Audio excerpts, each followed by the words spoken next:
Assalamualaikum warahmatullahi wabarakatuh. My name is Gita Nabila Putri Bahri. Today I will present about the answer of question. Yang pertama adalah pengertian mukjizat menurut etimologi dan terminologi dalam kajian studi Al-Quran. Secara etimologi, kata mukjizat berasal dari bahasa Arab, yaitu ajaza yu'jizu ijazan, yang berarti melemahkan atau membuat tidak mampu. Kata ini mengandung makna bahwa sesuatu yang disebut mukjizat itu adalah hal luar biasa yang tidak bisa ditandingi oleh manusia, bahkan oleh para ahli sekalipun. Secara terminologi, mukjizat adalah kejadian luar biasa yang terjadi di luar kebiasaan hukum alam yang diberikan oleh Allah kepada para nabi dan rasul sebagai bukti kenabian mereka. Mukjizat bersifat ilahiyah yang tidak dapat dipelajari atau ditiru oleh siapapun. Dalam konteks kajian Al-Quran, mukjizat terbesar Nabi Muhammad SAW adalah Al-Quran itu sendiri, karena sampai saat ini belum ada yang mampu menandingi keindahan bahasa, kedalaman makna, dan kebenaran isinya. Al-Quran merupakan mukjizat yang bersifat abadi dan universal.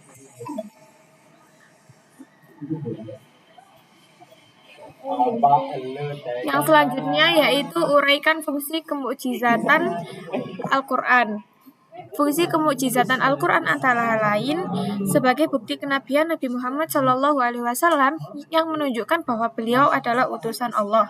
Yang kedua, menjadi tantangan bagi manusia, baik dari kalangan penyair, ahli bahasa, maupun ahli logika, untuk meniru atau menandingi satu surat dari Al-Quran. Namun, tidak ada yang mampu melakukannya sesuai dengan isi Quran Surat Al-Baqarah ayat 23. Lalu selanjutnya untuk menguatkan iman kaum muslimin karena Al-Quran terbukti mengandung kebenaran yang tidak berubah. Dan yang terakhir sebagai sumber hukum dan petunjuk hidup. Al-Quran mengandung prinsip-prinsip syariah dan akhlak yang membimbing umat Islam menuju kehidupan yang seimbang. Sebagai mukjizat abadi yang tetap relevan dan tidak lekang oleh waktu, berbeda dengan mukjizat Nabi sebelumnya yang bersifat temporer atau sementara. Ketiga yaitu sebutkan unsur kemukjizatan dalam Al-Quran. Yang pertama, aspek kebahasaan. Susunan kalimat, diksi, dan gaya bahasa Al-Quran sangat indah, padat, makna, dan tidak bisa ditiru oleh siapapun, walaupun para ahli sastra Arab. Yang kedua, aspek ilmiah. Banyak kandungan Al-Quran yang selaras dengan temuan-temuan ilmiah modern. Yang ketiga, aspek syariah dan hukum. Sistem hukum Islam yang bersumber dari Al-Quran mencakup seluruh aspek kehidupan secara ahli dan bijaksana. Yang keempat, aspek psikologis dan spiritual. Al-Quran memberikan ketenangan jiwa, motivasi, dan kekuatan spiritual bagi para pembacanya.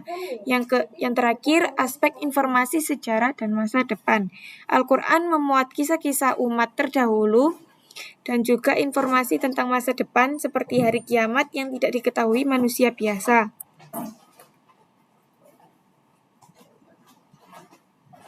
Lalu soal yang terakhir adalah jelaskan fungsi Al-Quran bagi perkembangan ilmu pengetahuan. Yang pertama, mendorong umat Islam untuk berpikir, meneliti, dan mengamati semesta. Sebagaimana banyak ayat yang memerintahkan manusia untuk menggunakan akal. Yang kedua, menjadi dasar epistemologi Islam, di mana ilmu tidak hanya digunakan untuk mengetahui realitas, tapi juga mendekatkan diri kepada Allah.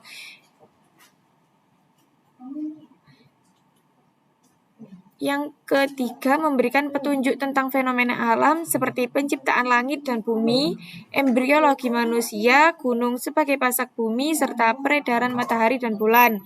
Yang keempat, memotivasi perkembangan ilmu pada masa keemasan Islam. Ketika ilmuwan muslim seperti Ibnu Sina, Al-Khwarizmi, dan Al-Farabi mengembangkan matematika, kedokteran, astronomi, dan lainnya dengan semangat Al-Quran. Dan yang terakhir yaitu menyelaraskan antara wahyu dan akal, sehingga ilmu pengetahuan menjadi sarana untuk memperkuat iman, bukan menentangnya. Baik, sekian dari saya. Terima kasih. Wassalamualaikum warahmatullahi wabarakatuh.